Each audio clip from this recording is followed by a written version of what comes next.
Hey guys, today is November 1st, 2025, and I wanted to do an update video for this time of year here in Zone 5B, 6A.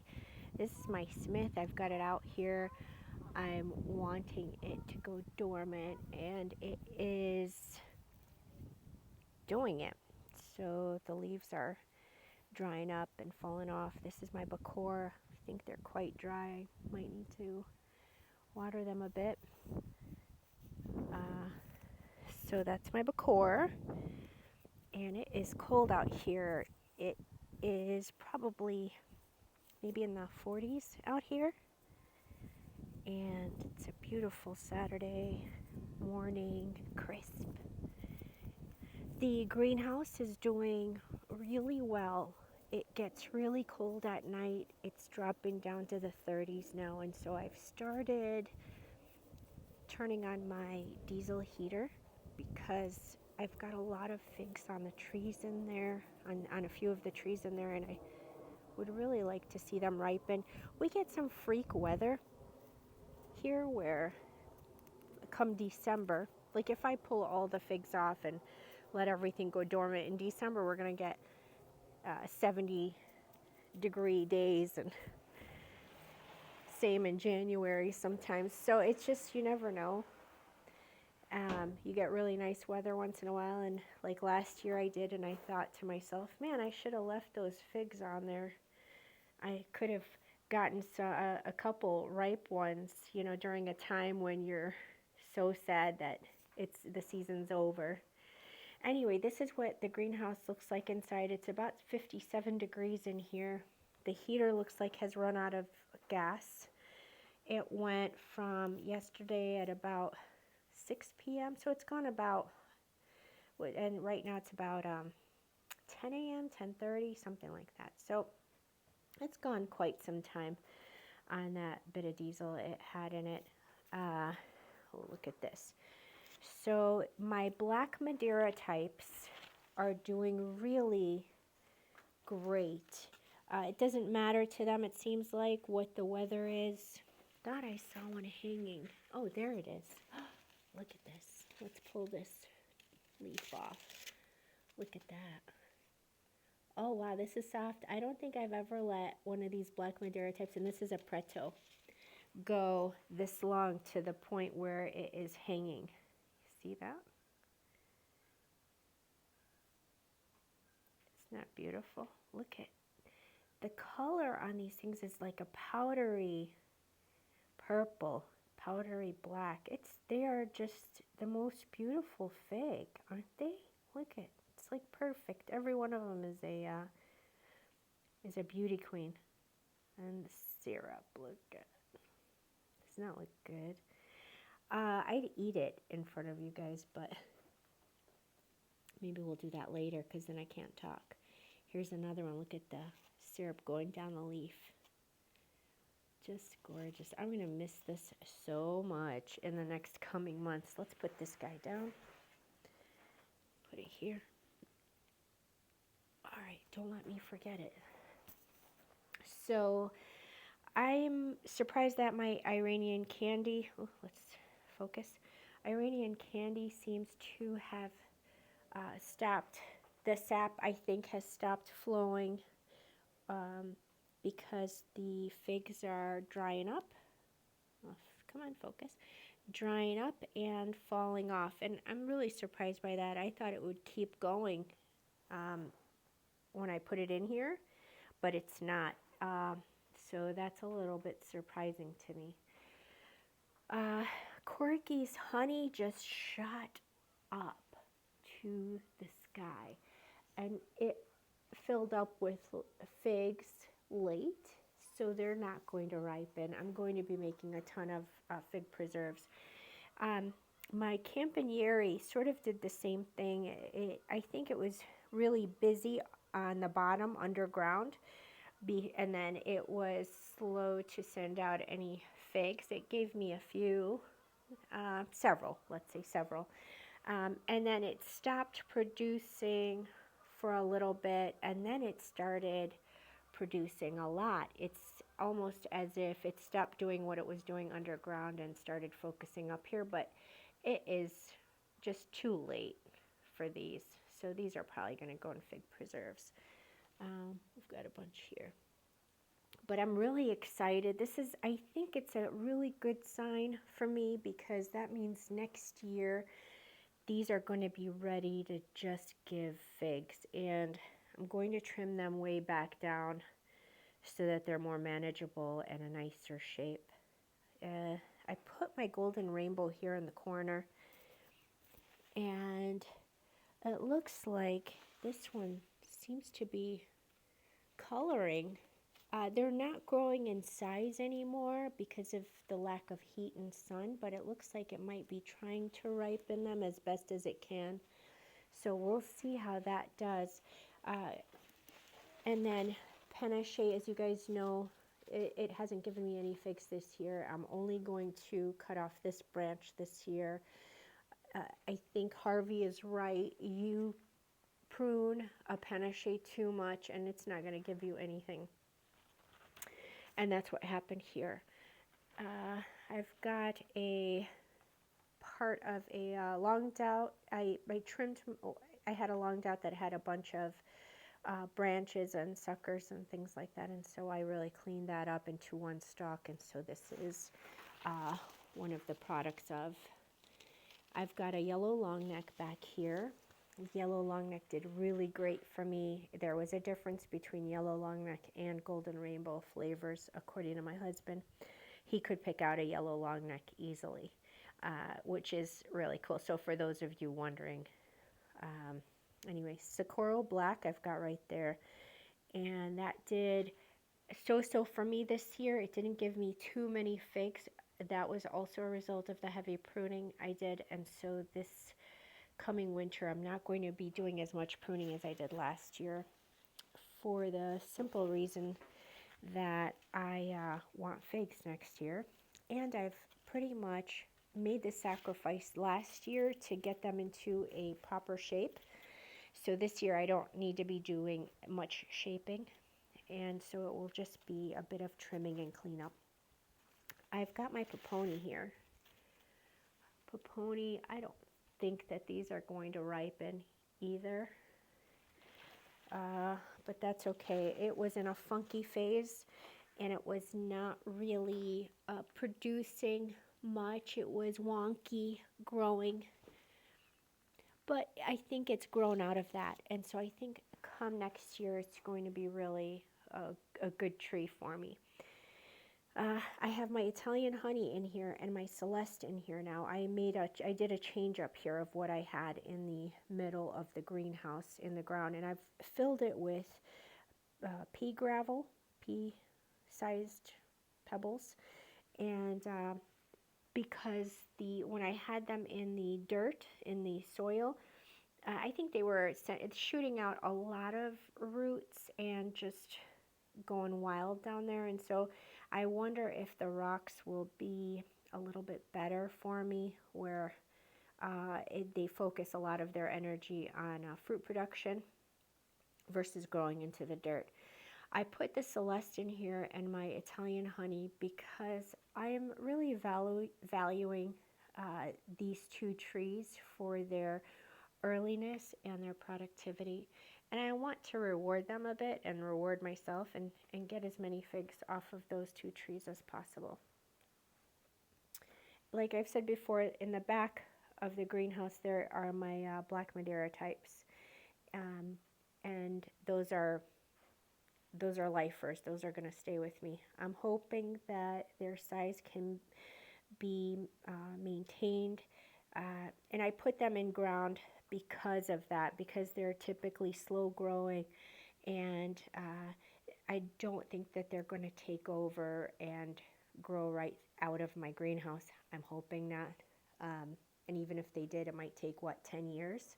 By that time, who knows what, will happen. And so I took the chance and I put these in ground, and they're loving it. I had a problem with watering them, splitting, not giving me fruits, things like that. I was a novice really when I got them, and so It's tough knowing what they need, but when you put them in the ground, it sort of, it's like the built-in babysitter and takes care of them and gives them exactly what they need. This guy got caught, my strawberry teardrop, outside in the cold, and so it suffered a bit. I think the stalk is fine, but because it's green growth, it was a bit affected negatively by the cold temps, and so I'm hoping it'll be fine. Regardless, I think the bottom part of the trunk is somewhat lignified, so even if I lost the top, which I don't think I will, but we'll see. Even if I lost the top, I'd still, I think, have good life at the bottom. This is my Martinenko Ramada, and it is doing really good. I had it in a fabric pot.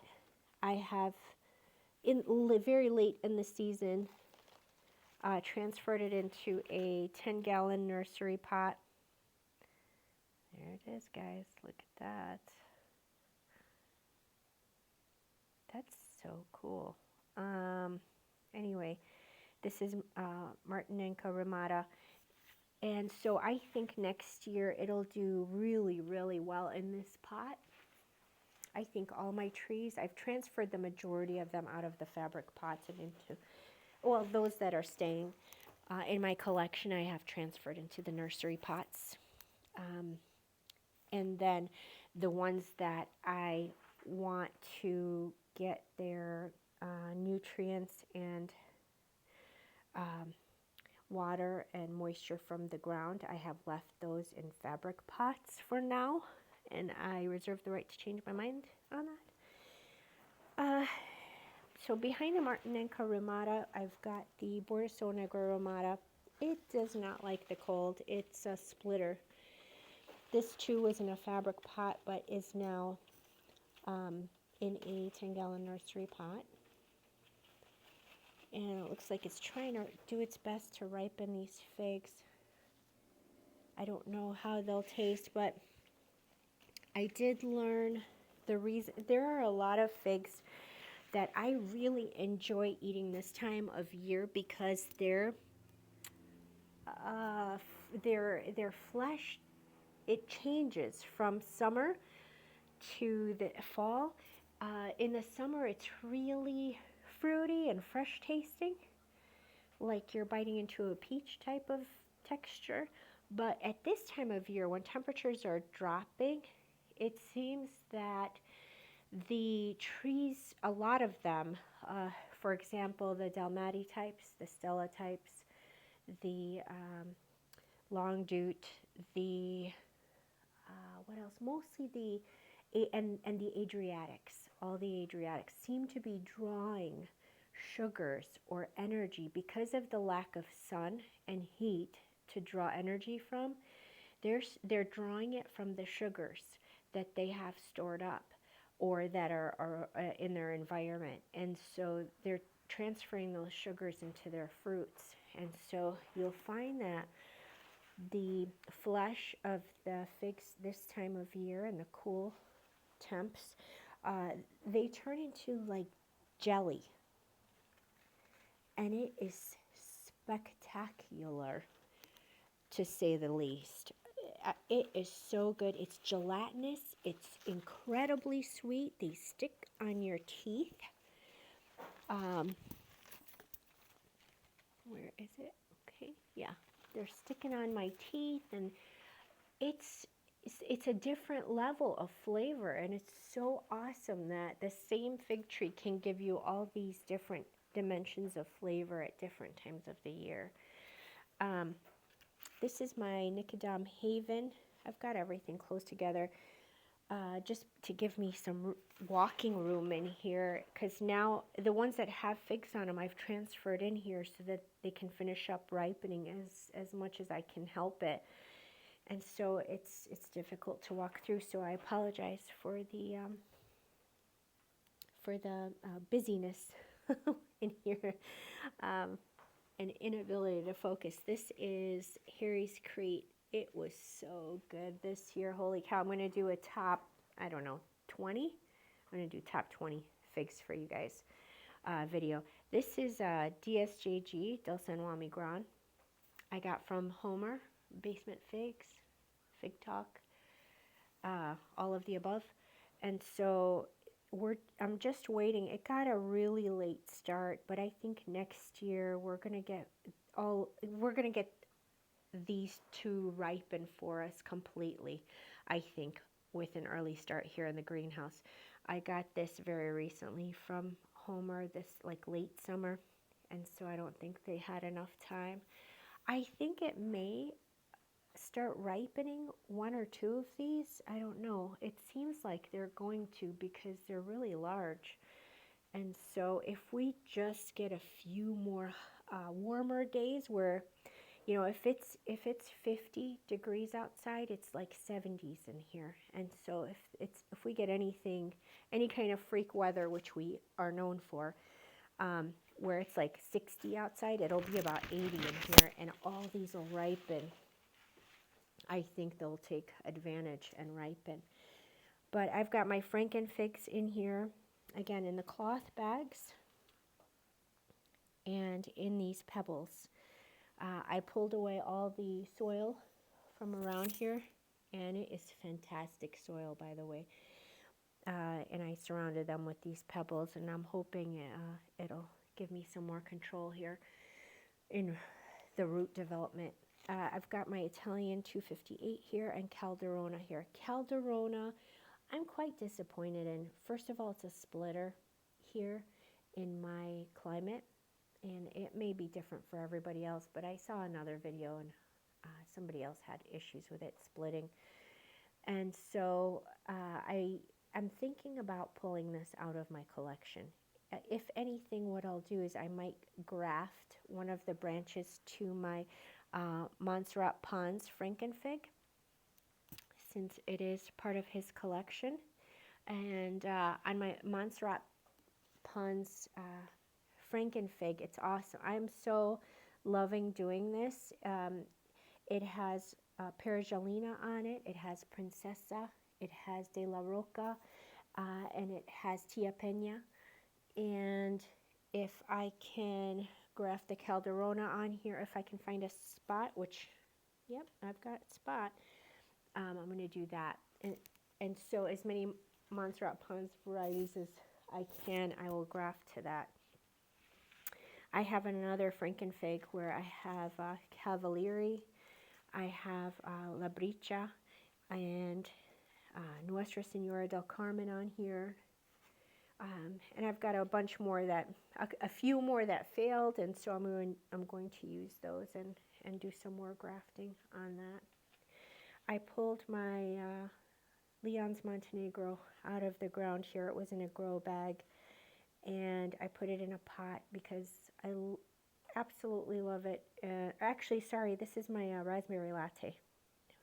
So that was in here along with my Leon's Montenegro. I pulled them both out, put them both in pots because I need more space here. The trees are getting bigger, and they need a bit of space in between them. So the raspberry latte and Leon's Montenegro got a pot, and we're going to trim them down and keep them manageable. And I'm going to do the same with them next year that I did with my other varieties that I have in pots, which is, you know, they get the early start in here, and then as soon as they get going, I can pull them outside. This is my CDD Mutante, and the CDDs seem to be really aggressive in growth, in upward growth, vertical growth. They're not very bushy, but they do grow in vertically. And it didn't focus too much on making fruit.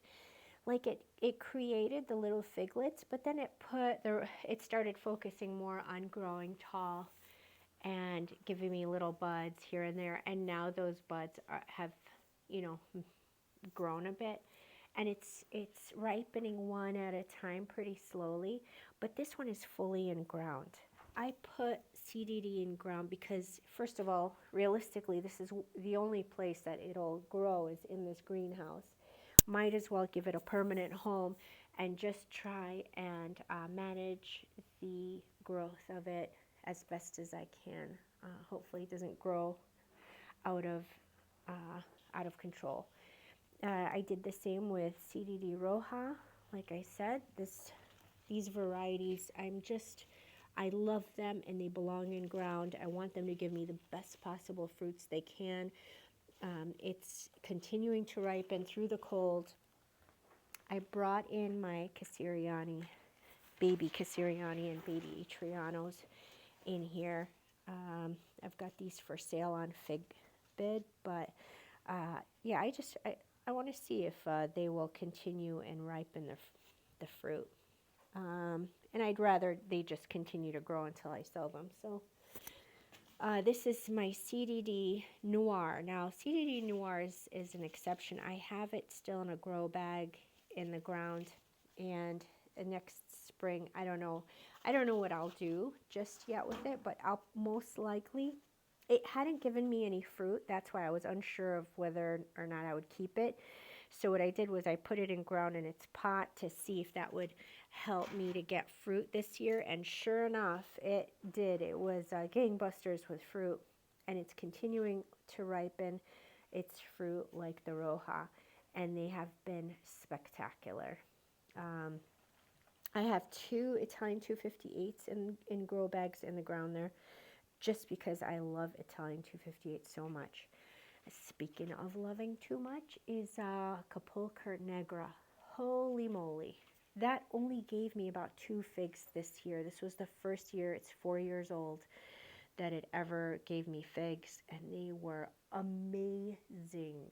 Amazing. And so I'm not going to trim this at all this winter. And I want to leave the apical buds on there so that it can load up with fruits for me next year. And that's one that I'm super excited about. And another one I'm excited about all of these.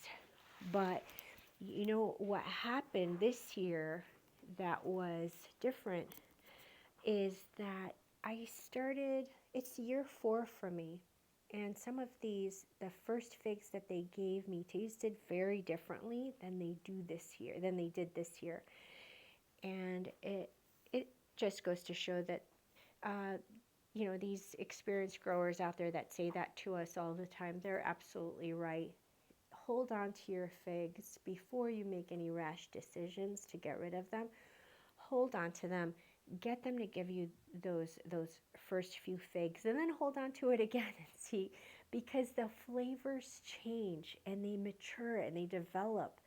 I don't drink wine, but I would guess that it's like a fine wine. The longer you leave it, the better it starts tasting, and the more efficient it becomes at growing in the environment that you've put it in. And for me, that was what I was struggling with. Is I made several mistakes in the beginning, and so these trees, despite me and my issues with or lack of experience or knowledge, despite that, gave me figs, and now they are really thriving. I'm learning more each year, and I'm really babying them and nurturing them, and they're paying it back to me. They are giving me that love right back, and fantastic. Oh, I want to show you guys just this funny St. Martin. Look at this. This is a 2-year-old tree, and it's just look, it's the size of my finger.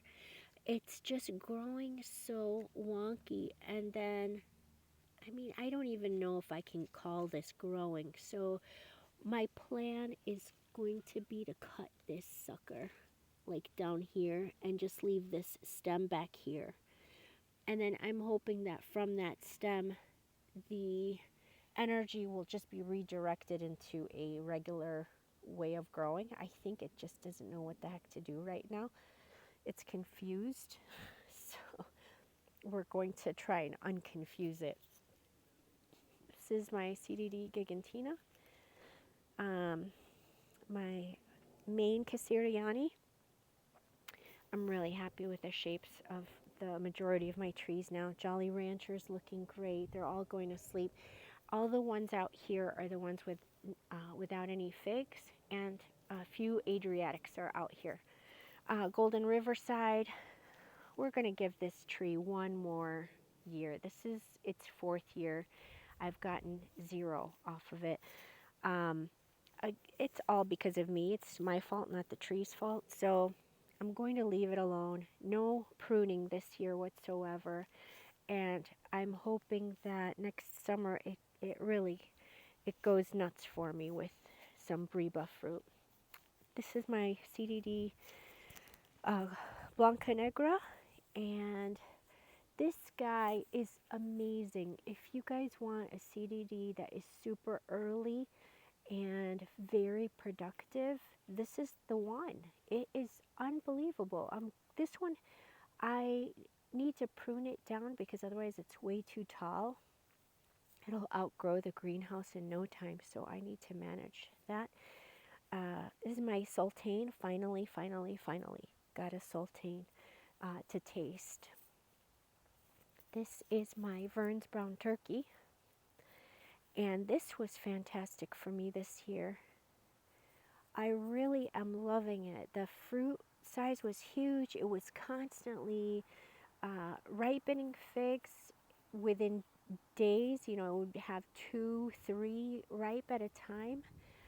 Ponte Treso was delicious. This is the first year I have it. I got it from my friend Steve. I think it's probably, this was its, most likely its second year. And so next year it'll be 3 years old, and I've got it in a great 15-gallon nursery pot, and I'm really excited. White Madeira just shocked me this year. Everyone's always talking about white Madeira, but for me, it never tasted that good before. I didn't, see any fireworks anytime I tasted it. So I was always poo-pooing the white Madeira, and boy, am I sorry for that, because this year it really showed me. And again, like what I was saying earlier, anytime you're on the fence about one of these varieties and people are talking really like hyping it up, there's most likely a reason, and you're not getting that flavor just yet. So hold your horses before throwing it out. And I honestly, I almost gave this away, and I'm just so grateful that I didn't, because the flavor on this thing was insane, insane. Uh, this is one of 2 of my long doubts, and I will keep them both because of the size of the fig and the flavor of the fig. I don't think 2 is too many, because it's my daughter's favorite. It's very substantial. It gives you the flavor that I was talking about, the flavor that you get in the when the weather cools down, and that gelatinous type of flavor, the thick, that sticks to your teeth.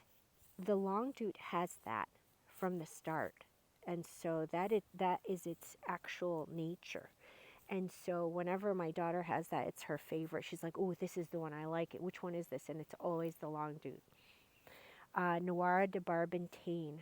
I am thrilled with myself. Like, I'm a genius for having gotten this. I don't know what possessed me to get it. I think it was one of Harvey's videos.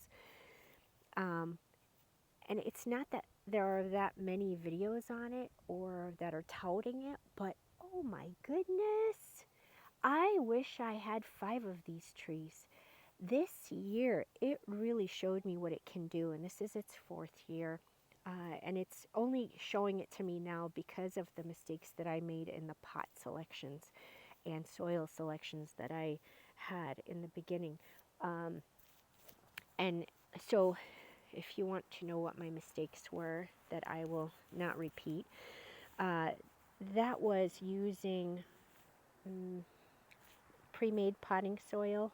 And I don't want to get in trouble for saying the brand or anything, but the one that retains a lot of moisture and feeds your plants for 6 months or whatever, right? Those types of soils. Because I think that the peat moss in them really affects your trees negatively. It stops them from absorbing nitrogen at some point, I believe. And so what I started to do was use topsoil. I started using topsoil, mushroom, compost, and some aerating material like rice hulls, or Homer introduced me to pumice, and I started using that. But you can really use any type of um, aeration medium that you like best. But the trick is the topsoil and the mushroom compost. And so when I did that this year or last year for them, this gave me figs like I have never ever imagined in my life, and they were spectacular. If you want to see it, just go watch the tasting video on it. Holy cow, the size of the fig, the shape of the fig, it was stunning. And, and it was like a crunch. You bite into it, like, you know, thick, outer or exterior, and a very berry and thick interior. Oh, it was just so good. Desert King. Um, I let this bush out because, you guys all know Desert King gives you breba.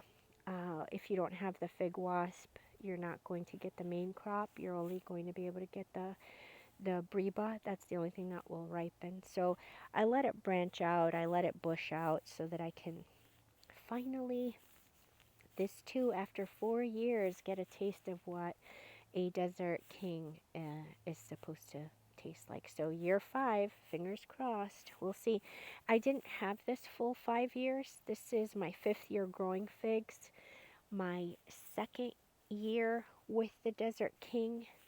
This one, I thought I had one, but it turned out to not be a Desert King when I first started in this fig journey. I got it from Walmart. Turned out to be something else. This is Blue Island slash Fico Lucano. Antonio, if you're watching, they didn't ripen for me. This came back from dieback. It was a baby. It was a newly rooted cutting that I put in ground over our winter, this past winter. Look at that. And it came back. It came back from dieback. So as a newly rooted cutting. So that's how hardy that is. Really impressive. And so that Desert King, supposed Desert King that I got from Walmart is right here. Talk about hardy. I don't know what this thing is, but it gives me yellow figs, and they are red inside, and they are sensational. It gave me nothing this year. This died back. It was fine, but then a mole got in and ate the bark, and so all my trees in here, it ate them all because it was such a protected environment, and I had a tarp over it and stuff. It was dry. So something got in there. It was a rabbit or a mole, and just gnawed all the branches and the trunks of the trees I had in here. And so they all pretty much died back. So these are all from dieback. They grew like crazy, but branched. They were putting a lot of energy in branching and not really into fruit production. This one anyway, so it gave me no fruit this year. But I'll be putting these on fig bed. If you guys want a hardy tree, yellow fig, red inside, like berry inside, very, very good and supremely hardy. I can't even believe it. And it was early. It gave me figs when? Well, I'm not going to say. I don't know. We'll see next year. But it was early enough where I could eat it. LSU Oye. Let's zoom in here. That's my LSU Oye. And that had a bunch of figs on it. And they all split open for me here. I think it's getting acclimated to the ground here. And so I don't think it'll do that next year. But it gave me figs, and it was first one out of the gate to ripen in August. I have Negron right next to it, and Negron still has figs on it, as you can see. I think it's too late now for it to ripen any, but it did ripen several. Oh, sorry. It did ripen several for me, and it may still continue to ripen. Oops. I have Rondi next to it, and I don't I don't know that it's gonna do any ripening for me this year. Again, these are all, you know, the a lot of their energy was zapped from coming back from dieback. So hopefully this winter, I'm going to wrap them really well and try and preserve as much of the stalk as possible, because I think that'll be the maker or breaker of the deal on whether or not I get figs next year. So we'll give that a test. This is my Chicago Hardy. Same progress and status as the Rondi Bordeaux. Just an FYI out there. Chicago Hardy is not the most hardy. And so for testing purposes, I have a green Ischia tree that is 4 years old. This was an offshoot of it, and so I wanted to turn it into a one trunk tree, and so I cut this off, and I thought, well, let me put it in the ground. And I know Adriatics are really hardy. Chances are it's not going to give me figs in time, but I thought, let me just test out its hardiness in our zone and see what happens, what can happen. The other one will be nice and protected in the greenhouse. I have a Pastilliere out here, and it is pretty much done and going to sleep. And so that gave me no figs this year. The majority of the trees that didn't give me figs this year is a result of the heavy pruning I did. And I'm done with the pruning and shaping. And so hopefully next year is the year. Zingarella, yeah, major pruning, but it gave me several figs. Not as many as it usually does, but it didn't punish me, that was for sure. And this year it doesn't need really any pruning. I'm going to leave it alone, and it's going to go crazy, I'm sure, the next season. Chiliga Dolce also didn't punish me too much, and it's a nice shape, and the figs were fantastic. This is a first newly rooted cutting, JH Adriatic. I've got it in a 15-gallon pot now. The Silica Sica, also newly rooted, in a 15-gallon pot. My Adriatics I've put in 15 gallons, and because I love them so darn much. TNT. Well, when this tree first started ripening the figs, I thought, well, what's the big deal about it? I didn't see that it also did not, send off fireworks for me. But then it started towards the end of the season. The figs started tasting much more complex, much better, especially when the weather started cooling down. It really sent a lot of flavor. It was more concentrated, very sweet. So I have a lot of excitement for this tree for next year. I think it's going to be awesome. I've got it in a 15-gallon pot, and it's going to do sensationally. I had them all in cloth bags, and I've changed them all out to these because of how disappointed I was in how they were doing in the cloth bags and with that soil that I mentioned earlier. So I changed all that up, and I put them in a $1 million sort of environment. And so I'm super excited to see how that is going to reward me, because it already started late in the season. I started seeing the results of changing that soil out and the pot. This is Letizia. Letizia is really it surprises me year to year with its resilience, with its fruit production, and the flavor, and just incredibly good. Look at them. They look like the tree looks like it's gone to sleep, but the figs don't look like they are affected at all. It looks like they are just continuing to ripen, and so that's really, really exciting. My pepper plants are done. I should have salvaged these. I think maybe I should. I'll try. This is, what are you? Oh, Constantine de Algiers. I had this in the greenhouse, in the ground, in a grow bag, and it gave me no figs. I'm not going to pretend to know why. I did do heavy pruning, but I don't know. Not much, right? But I don't know. So we'll see. Next year, I'm going to cut it down. It's just too tall. It gives me figs, great. Not, whatever. There's always the year after. My strawberry verte, it's in my heart, the strawberry verte. It was the first Adriatic that really just shocked me. It gave me the Adriatic flavor, so it's my first, right? And it's continuing to ripen figs even through this cold. I don't know how much longer it will, but like I said, if we have some fluky weather and it stays a little bit warmer, it's going to ripen everything on here. And it's just nothing short of fantastic. Tina, this is the fourth year I've got it, fourth year I've got it, first time that it gave me figs, and they were so delicious. And I've got the tasting video on that. It was very early on in the season. I have let's move you, Tina. Oh, so you guys can see my beautiful Nixon's piece. Look at the leaves. I mean, they're still green.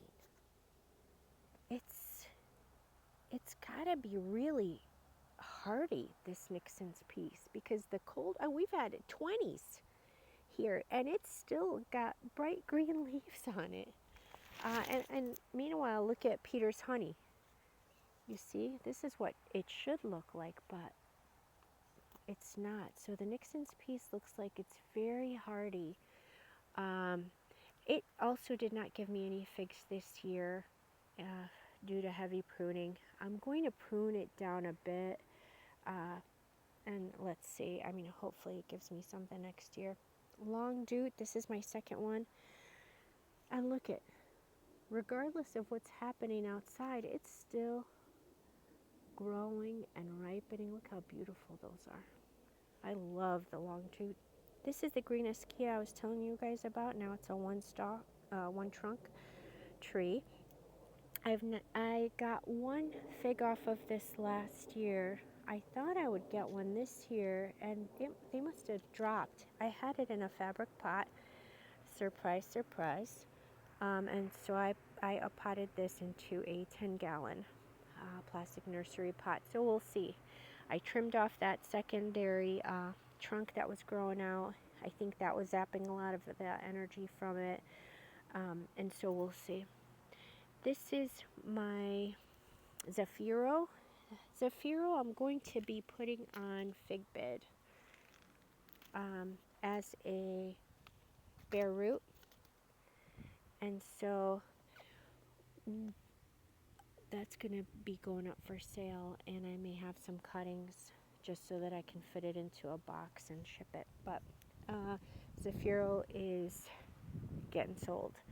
Crows, I finally shaped it into something that I really love, and it was awesome this year. Also, grow bag that I swapped out. LSU Tiger, shocker. I went through phases with LSU Tiger. Should I get it? Should I not get it? Ooh, I really want it. Forget it. I don't want it. And I'm so glad I got it. And my friend Antonio, Fig Father, gave this to me, and it grew like crazy. And I'm really happy I got it. The flavor is like nothing I ever tasted before. This is my second Bakor, and Bakor is sensational. It is the Zafiro that everyone is wishing Zafiro tasted like. That's what Bakor is. It is. It doesn't split. It does really well in humid environments and humid conditions. It gives you plenty of figs, and They are a beautiful squat shape, and their flavor is concentrated and very intense. I love the Bakor. I have the second one for sale, but I'm seriously reconsidering that, and I'm thinking, I might rather give it to a family member and keep it close to me than sell it. That's how good it is. Um, so if you guys have an opportunity to get Bakor, or if you're trying to choose between Bakor and Zafiro, or if you want a Zafiro type, definitely Bakor is the way to go, especially if you've got humid conditions or you hate splitting figs, because what happens is the Zafiro splits and then it tastes like water. Bakor does not split, and it retains all of its flavor, and it's just insane. Texas peach, I love this damn thing, and so I put that in a 15-gallon pot. Delicious figs. St. Rita, delicious figs. I've got it in a 15-gallon. Texas BA. I tasted one of these figs a couple of years ago. It gave me no figs this year. I'm going to be cutting this down and selling bare root if anyone wants it. But it's struggling. Yeah, again, it doesn't do well in a fabric pot, I'm telling you guys. So if you're looking to make a home for a Texas BA, I'm going to put this for sale on a fig bid as a bare root come the end of the season. Maybe in the spring I'll put it. And I think that's the end of my collection out here, guys. Um, Thank you so much for following along if you've held on for this long. I tried to do a live stream yesterday and I have no service out here, so it was not a success. But what I will do is probably a live stream, and we can chat and go through the favorite figs and that sort of thing and talk together. So I'll do that in the coming weeks. But again, thanks guys for watching. I hope you have a an uneventful winter. Let's say that, right? And I wish you the best in caring for your trees out there through this winter season. And we'll hopefully get the excitement going again in spring. Talk to you guys later.